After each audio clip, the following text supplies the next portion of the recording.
How to turn on group request notifications on Instagram Lite. Hello guys, in today's video I'm gonna show you how to turn on group request notifications on Instagram Lite. First, then open Instagram and now click on your profile here in the bottom corner, and then click these three lines in the top, and here you will see settings. Click on it and then click notifications. Now click on this one here, direct messages and calls. Then scroll down until you find group requests, and here you will find on.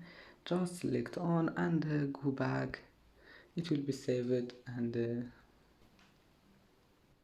and that's it for today's video. Don't forget like and don't forget subscribe, and thank you for watching this video until the end, and see you in the next video.